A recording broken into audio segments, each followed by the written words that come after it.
Salam sejahtera bagi kita semua.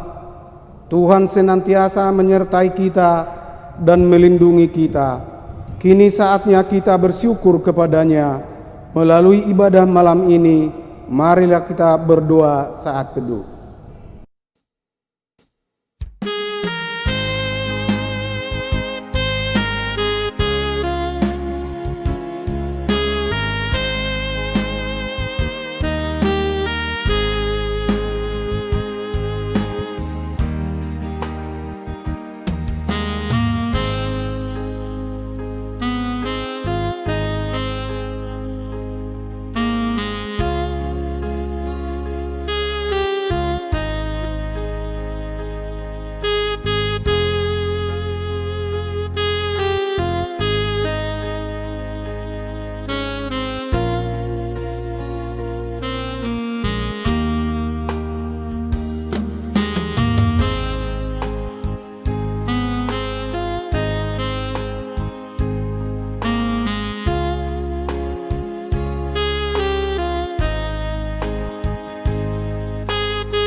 Ya Tuhan, bukalah mulut kami, agar kami memuji dan memuliakan Engkau. Dan biarlah hati kami dipenuhi syukur dan mengagumi semua perbuatan-Mu dalam hidup kami. Tuhan itu baik, bahwasanya kasih setia-Nya untuk selama-lamanya. Marilah kita bernyanyi memuliakan kebesaran-Nya dengan nyanyian Somba Majahoba. Marilah beribadah dari buku nyanyian nomor 585 ayat 1 dan ayat yang kedua.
Di dalam nama Allah Bapa dan nama anaknya Tuhan Yesus Kristus dan nama Roh Kudus yang menciptakan langit dan bumi. Amin. Allah menentang orang-orang congkak, tetapi mengasihi orang yang rendah hati. Haleluya. Mari kita berdoa. Ya Tuhan Allah yang Maha Kuasa dan Maha Pengasih, Engkau mengkehendaki agar kami hidup dan berbahagia. Berulang kali dan dalam berbagai cara Tuhan berbicara kepada kami agar kami bangun dari kegelapan dan mengenal kebahagiaan yang dari Tuhan. Karena itu kami merendahkan diri dan memohon kepadamu, berikanlah kami Roh Kudus agar kami percaya akan kasih-Mu dan mendengarkan firman-Mu yang menjadi dasar pengharapan kami akan hidup yang kekal yang Engkau sediakan di dalam Yesus Kristus Tuhan kami. Amin. Tuhan adalah Allah yang Maha Kuasa. Dia adalah pemilik segala kuasa dan kemuliaan. Tidak sepatutnya kita bermegah atas diri kita dan menjadi congkak, tetapi hendaklah kita meneladani kebaikan hati Tuhan yang telah merendahkan diri demi keselamatan kita. Marilah kita bernyanyi Godang dope sigurunomi tekuni dan berbuatlah dari buku nyanyian nomor 481 ayat 1 dan ayat 2.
Nats firman Tuhan pembacaan pada ibadah Banjar Rumah Tangga malam ini tertulis dalam 1 Korintus pasal 6 ayat 12 sampai ayat 20. Marilah kita membacanya secara responsoria.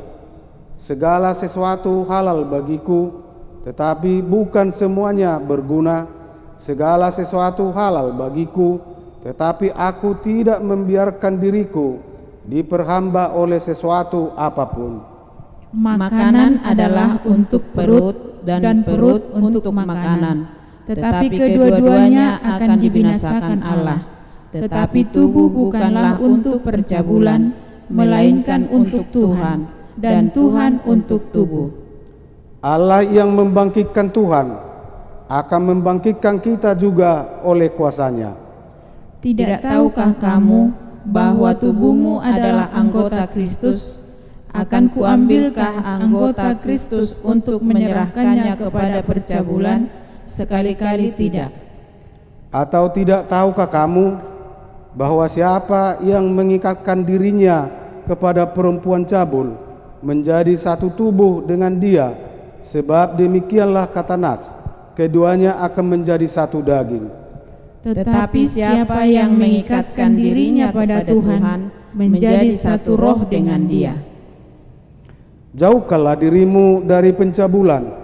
Setiap dosa lain yang dilakukan manusia terjadi di luar dirinya, tetapi orang yang melakukan pencabulan berdosa terhadap dirinya sendiri. Atau tidak tahukah kamu bahwa tubuhmu adalah bait Roh Kudus yang diam di dalam kamu, Roh Kudus yang kamu peroleh dari Allah, dan bahwa kamu bukan milik kamu sendiri? Sebab kamu telah dibeli dan harganya telah lunas dibayar. Karena itu muliakanlah Allah dengan tubuhmu. Demikianlah pembacaan firman Tuhan. Berbahagialah mereka yang mendengarkan firman Tuhan dan yang memeliharanya. Amin. Hidup kita sudah dimerdekakan oleh karya keselamatan yang Tuhan perbuat melalui Yesus Kristus. Hidup kita sungguh berharga. Tubuh kita adalah untuk kemuliaannya. Kita tinggal di dalam dunia ini adalah untuk menyatakan kasih dan kebaikannya. Marilah kita mengingat amanat Tuhan bagi kita sembari menyanyi Tu portion narudut ke dunia kekelaman dari buku nyanyian nomor 658 ayat 1 dan ayat 3.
Berita pelayanan dan himbauan. Berita pelayanan dan himbauan pada ibadah Banjar malam ini. 1. Minggu ke-11 setelah Trinitatis. Pada hari Minggu yang akan datang tanggal 23 Agustus tahun 2020, kita akan memasuki Minggu ke-11 Trinitatis. 2. Kebaktian Banjar. Pada hari Kamis tanggal 27 Agustus tahun 2020 mendatang kita akan mengikuti kebaktian Banjar di rumah masing-masing. Nas khotbah pada kebaktian Banjar tersebut tertulis dalam Kisah Para Rasul pasal 19 ayat 13 sampai ayat 20 dengan topik menang atas kuasa kegelapan, masuk pukul 20 WIB. 3. persembahan bulanan. Kami mengingatkan kepada seluruh jemaat untuk menyampaikan persembahan bulanan untuk bulan Agustus tahun 2020 ini. Persembahan tersebut dapat disetor langsung ke sekretariat jemaat atau ditransfer ke nomor rekening gereja Bank Mandiri nomor 10000989461 dengan kode 820 pada 3 nominal terakhir. 4. Persembahan kasih untuk Situa Pensiun. Pada hari Minggu tanggal 23 Agustus tahun 2020, kita akan mengumpulkan persembahan kasih sebagai ucapan syukur atas pelayanan Sintua Ismawar Hutagalung yang telah memasuki usia purna bakti. Marilah kita memberi dengan kasih dan sukacita. Ucapan terima kasih. Ucapan terima kasih juga disampaikan kepada seluruh jemaat yang telah menyampaikan persembahan dari setiap ibadah yang diikuti selama 1 minggu ini, baik ibadah minggu, ibadah banjar, ataupun persembahan bulanan. Tuhan memberkati barang siapa yang telah memberi dengan rasa syukur besar atas rahmat Tuhan. 6. Saling mendoakan. Marilah kita tetap mendoakan agar kita dikuatkan Allah dalam menjalani hari-hari kehidupan kita dan dimampukan melaksanakan tugas dan tanggung jawab kita sebagai ibadah kita kepada Tuhan. Demikian berita pelayanan dan himbauan ini disampaikan kiranya Tuhan semakin dipermuliakan. Kesetiaan Tuhan telah nyata sekalipun berulang kali manusia memberontak dan gagal taat kepada Tuhan, tetapi Allah tetap mengasihi dan membuka jalan agar manusia dapat kembali kepadanya. Biarlah dengan pengakuan akan kemurahan dan kebaikan Tuhan kita nyanyikan Tongdo Tau Haposan Allah yang setia dari buku nyanyian nomor 218 ayat 1 dan ayat 3.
Damai sejahtera Allah yang melampaui segala akal akan memelihara hati dan pikiranmu dalam Kristus Yesus Tuhan kita. Amin. Bapak, Ibu, dan saudara-saudari yang dikasihi Kristus Yesus, firman Tuhan buat kita pada kebaktian Banjar malam hari ini, yaitu yang tertulis dalam kitab Kejadian pasal 11. Kita akan membaca mulai dari ayat yang pertama sampai dengan ayat ke-9 dalam perikop Menara Babel. Adapun seluruh bumi satu bahasanya dan satu logatnya. Maka berangkatlah mereka ke sebelah timur dan menjumpai tanah datar di tanah Sinear. Lalu menetaplah mereka di sana. Mereka berkata seorang kepada yang lain, "Marilah kita membuat batu bata dan membakarnya baik-baik." Lalu bata itulah dipakai mereka sebagai batu dan gala-gala sebagai tanah liat. Juga kata mereka, "Marilah kita dirikan bagi kita sebuah kota dengan sebuah menara yang puncaknya sampai ke langit. Dan marilah kita cari nama supaya kita jangan terserak ke seluruh bumi." Lalu turunlah Tuhan untuk melihat kota dan menara yang didirikan oleh anak-anak manusia itu. Dan ia berfirman, "Mereka ini satu bangsa dengan satu bahasa untuk semuanya. Ini barulah permulaan usaha mereka. Mulai dari sekarang apapun juga yang mereka rencanakan, tidak ada yang tidak akan dapat terlaksana. Baiklah kita turun dan mengacaubalaukan di sana bahasa mereka, sehingga mereka tidak mengerti lagi bahasa masing-masing. Demikianlah mereka diserahkan Tuhan dari situ ke seluruh bumi, dan mereka berhenti mendirikan kota itu. Itulah sebabnya sampai sekarang nama kota itu disebut Babel, karena disitulah dikacaubalaukan Tuhan bahasa seluruh bumi, dan dari situlah mereka diserahkan Tuhan ke seluruh bumi. Demikian firman Tuhan. Bapak, Ibu, dan saudara-saudari yang dikasihi Kristus Yesus, kesombongan adalah suatu sikap hati yang paling tidak disukai oleh Allah. Dan kesombongan adalah awal dari sebuah kehancuran. Hal itulah terjadi dalam nas kita hari ini, di mana Allah harus menghancurkan rencana orang-orang yang ingin membangun menara Babel. Mengapa? Mereka ingin mencari nama. Kalau kita baca di dalam ayat 4 dikatakan, juga kata mereka, "Marilah kita dirikan bagi kita sebuah kota dengan sebuah menara yang puncaknya sampai ke langit, dan marilah kita cari nama supaya kita jangan terserak ke seluruh bumi." Keinginan agar mendapat nama membuat manusia ingin terlepas dari Allah, sehingga segala aktivitas berpusat pada manusia. Semua ini adalah kesombongan dan merupakan pemberontakan kepada Allah. Itulah sebabnya Allah menghancurkan, mengacaubalaukan bahasa mereka, sehingga di antara mereka saling tidak mengerti satu sama lain. Bapak, Ibu yang dikasihi Kristus, itu sebabnya tadi dikatakan di dalam ayat 4 itu, sebuah menara yang puncaknya sampai ke langit. Hebat sekali teknologi mereka, bisa membangun menara sampai ke langit tinggi sekali. Sampai ke langit, tapi bukan hanya sekedar langit yang nampak biru, tetapi sorga, pintu sorga tempat Allah bersemayam. Luar biasa kemampuan teknologi mereka. Apa artinya? Mereka mau menyaingi Tuhan, mau sama dengan Allah. Inilah kesombongan manusia itu, bahwa lewat ilmu pengetahuan, lewat teknologi yang dicapai mereka mau mengimbangi Tuhan. Dia pikir bisa Tuhan disaingi lewat kemampuan teknologi. Nggak sadar mereka itu perbandingan Tuhan dengan mereka hanya seperti katak di bawah tempurung. Mereka tidak sadar bahwa di luar tempurung itu ada alam yang lebih luas lagi yang diciptakan oleh Tuhan. Bapak Ibu yang dikasihi Kristus Yesus, di ayat 4 tadi dituliskan, marilah kita cari nama. Lewat teknologi yang tinggi, mereka cari nama. Apa artinya cari nama? Artinya kita lihat mereka mencetak, menciptakan, membuat dia dikenal, terkenal, diketahui oleh seluruh umat manusia. Lagi-lagi kita lihat kesombongan manusia, ingin dikenal dan terkenal lewat teknologinya. Tentu tidak salah menjadi terkenal, tidak salah menjadi termasyhur, karena prestasi, ilmu dan penemuan teknologi yang bermanfaat bagi dunia. Tidak salah, tetapi orang di Babel menjadikan teknologinya menjadi alat menandingi Tuhan. Ambisi agar sama, bahkan lebih hebat dari Tuhan. Bapak Ibu, kita lihat juga masih tetap di ayat 4. Akhir itu juga dituliskan, jangan terserak ke seluruh bumi. Ini sangat-sangat menentang kehendak Allah. Padahal kalau kita baca di dalam Kejadian 1 ayat 28, Allah di sana mengatakan bahwa Allah menciptakan manusia supaya manusia itu beranak cucu dan bertambah banyak dan memenuhi bumi. Itu maksud Allah. Berarti salah satu tujuan Allah menciptakan manusia adalah agar manusia memenuhi bumi. Dan sekarang orang di Babel berusaha lewat teknologinya untuk menahan manusia agar jangan berserak ke seluruh bumi. Inilah pemberontakan itu kepada Allah. Mereka memberontak itu kepada Allah. Mereka memberontak pada Allah, tapi kita lihat apa respon Allah. Dikatakan di sini bahwa Tuhan tidak akan pernah bisa ditawar, disaingi, diimbangi, begitu saja seperti pengibulin manusia bodoh, nggak bisa.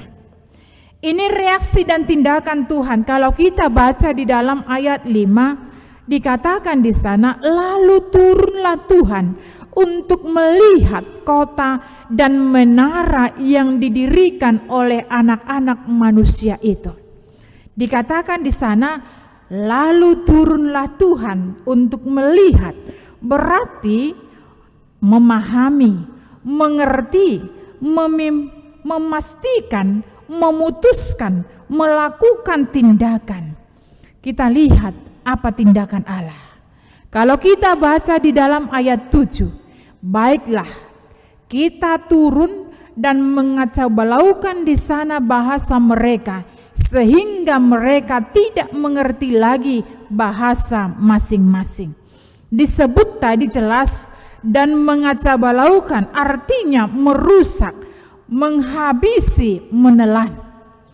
Tuhan tidak tinggal diam dalam segala usaha dan ambisi manusia, tidak mempermainkan Tuhan, apalagi yang berusaha untuk menandingi kuasa Allah daripada Tuhan. Bapak Ibu, Tuhan pasti mengayang mereka, menghabisi mereka, mengacau balaukan mereka, tidak bisa lagi berkomunikasi dengan pas, sehingga mereka tidak saling mengerti, tidak saling memahami, dan tidak saling bisa berkomunikasi yang pas. Bapak Ibu, kita lihat di sana ketika Allah mengacau balaukan bahasa mereka. Atau mungkin kita katakan mereka tidak saling mengerti lagi. Satu mengatakan mau makan, yang satu menjawab aku mau tidur. Satu mengatakan saya minta roti, yang satu melempar batu. Tidak ada lagi kecocokan. Karena apa? Mereka tidak saling memahami satu sama lain. Bahasa mereka sudah kacau balau. Karena apa? Karena kesombongan manusia itu. Suasana di Babel kita lihat sangat kacau balau. Bapak Ibu, apa yang kita dapat pelajari dari khotbah ini dihubungkan dengan topik minggu ini yang mengatakan mengendalikan diri terhadap teknologi. Yang pertama bisa kita lihat, mari kita pahami bahwa kesombongan adalah sesuatu sikap hati yang paling tidak disukai oleh Allah. Ketika manusia itu sombong, itulah yang tidak diingini oleh Allah. Dan kesombongan adalah awal dari sebuah kehancuran. Hal itulah terjadi dalam khotbah ini. Di Babel Allah menghancurkan rencana orang-orang yang menggunakan teknologi untuk kesombongan mereka. Bapak Ibu, kalau kita baca di dalam Amsal 16 ayat 18 dikatakan di sana, kecongkakan mendahului kehancuran dan tinggi hati mendahului kejatuhan. Kita bandingkan lagi di dalam Amsal 18 ayat 12 dikatakan, tinggi hati mendahului kehancuran, tetapi kerendahan hati mendahului kehormatan. Makanya peliharalah hidup kita, jangan ada sampai hidup di dalam kesombongan. Jangan ada di antara kita hidup di dalam keangkuhan. Atau jangan ada di antara kita hidup di dalam tinggi hati, mencari nama dalam diri kita supaya dipuji-puji orang. Banyak yang buat kita jadi sombong dalam hidup ini. Lawan itu semuanya, mari kita blokir itu semua dari diri kita. Karena kesombongan, keangkuhan dan tinggi hati itu akan menjauhkan kita dari saudara-saudari kita. Tidak ada orang yang mau berteman dengan orang yang congkak, yang sombong, yang angkuh. Dan itu juga dikatakan oleh Allah, kalau ada orang yang congkak, yang sombong, yang tinggi hati, orang yang tinggi hati, orang yang sombong, orang yang angkuh akan direndahkan oleh Allah. Bapak Ibu, karena itu walaupun banyak harta kita, walaupun tinggi jabatan kita, atau mungkin kita mempunyai ilmu pengetahuan yang luar biasa, tetapi janganlah itu membuat kita menjadi sombong, membuat kita jadi hancur ketika kita hidup di dalam kecongkakan.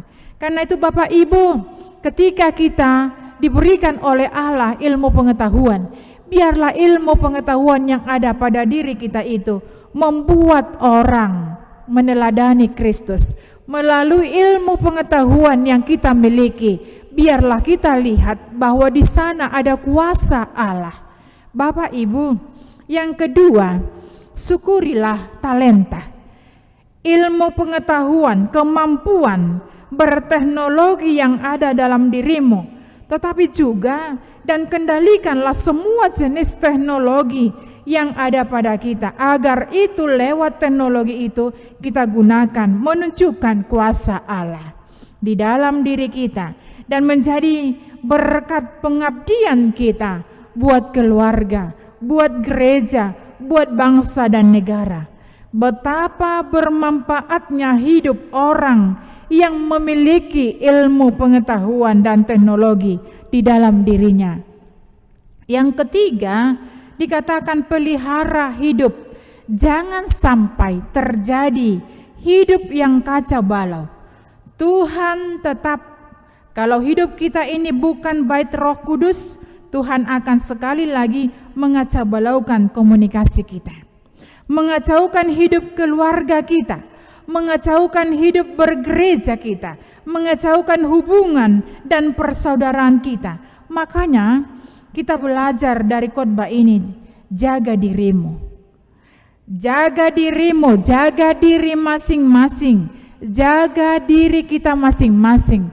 Jangan sampai kita jatuh ke dalam keangkuhan ketika kita mempunyai talenta, ketika kita mempunyai ilmu pengetahuan. Biarlah melalui ilmu pengetahuan yang ada pada diri kita itu, kuasa Allah kita tunjukkan melalui bakat-bakat yang ada, melalui ilmu pengetahuan yang ada pada diri kita.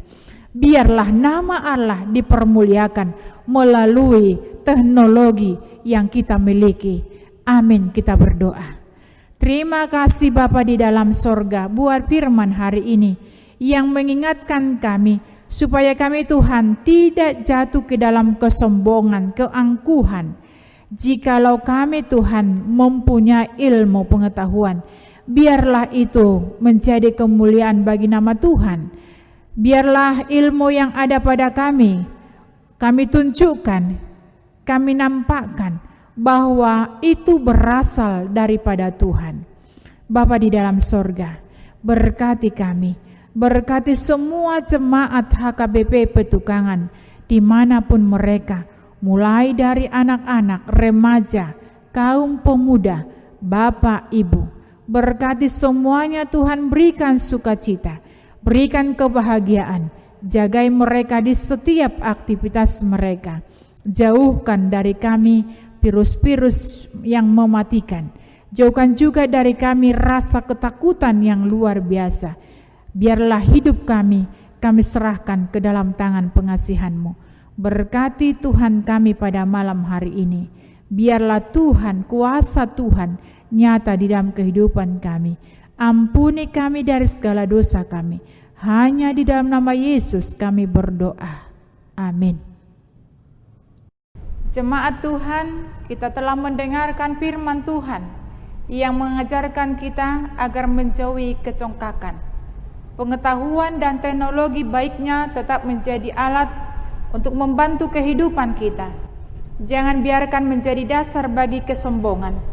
Biarlah dengan rendah hati kita tetap takut dan hormat pada Tuhan, Sang sumber hikmat dan pengetahuan. Saatnya kita menyampaikan persembahan kita sambil bernyanyi, pos rohaku di Tuhaku, aku yakin pada Tuhan.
Marilah kita berdoa untuk menyerahkan persembahan kita kepada Tuhan. Ya Allah, Bapa kami yang di sorga, kami mengaku bahwa Tuhan adalah sumber dari segala karunia yang melimpah dalam kehidupan kami masing-masing. Sebagian daripada karunia itu kami serahkan kembali sebagai persembahan kepada Tuhan. Terimalah dan berkatilah persembahan umat-Mu ini, agar dapat kami pergunakan untuk pekerjaan dan pelayanan kerajaan Tuhan di dunia ini. Bukalah hati kami untuk mengenal betapa banyak berkat dan karunia yang kami peroleh dari Tuhan, supaya kami senantiasa bersyukur kepadamu di dalam nama Yesus Kristus Tuhan kami. Amin. Mari kita sama-sama di dalam doa Bapa kami. Bapa kami yang di sorga, dikuduskanlah namamu, datanglah kerajaanmu, jadilah kehendakmu di bumi seperti di sorga. Berikanlah kami pada hari ini makanan kami yang secukupnya, dan ampunilah kami akan kesalahan kami, seperti kami juga telah mengampuni orang yang bersalah kepada kami. Dan janganlah membawa kami ke dalam pencobaan, tetapi lepaskanlah kami daripada yang jahat, karena Engkau yang punya kerajaan dan kuasa dan kemuliaan sampai selama-lamanya. Amin. Terimalah berkat Tuhan. Anugerah dari Tuhan kita Yesus Kristus dan pengasihan daripada Allah Bapa dan persekutuan Roh Kudus menyertai kamu sekalian. Amin.